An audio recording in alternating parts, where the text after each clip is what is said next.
And once you are determined and you know it, then you relaunch as Pope Pius X did.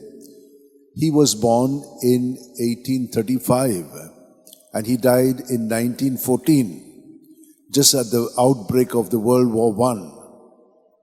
He had done so much and he had given a direction for the church in liturgy, in scripture, in singing and art.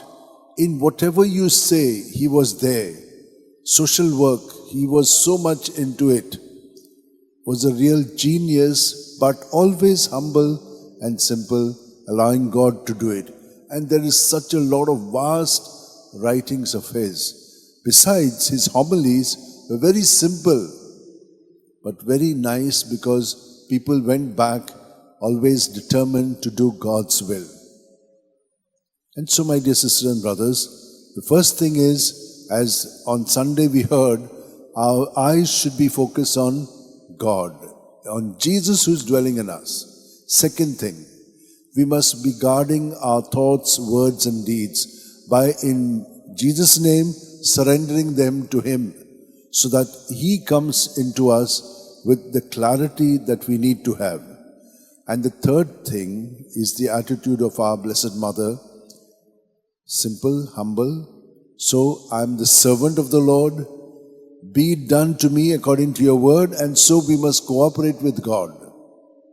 What God wants us to do, always loving the other as ourselves.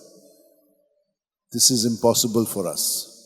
Looks simple, but with God nothing is impossible. So let us ask the Lord to help us. Let us all join our hands, close our eyes, and at every breath He is in us, filling us from our toes right up to our head, in our body, mind and spirit.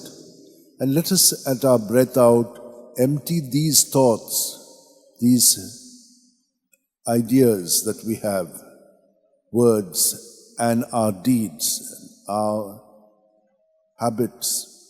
Let us surrender them to Him in His name, and He has already set us free by His precious blood.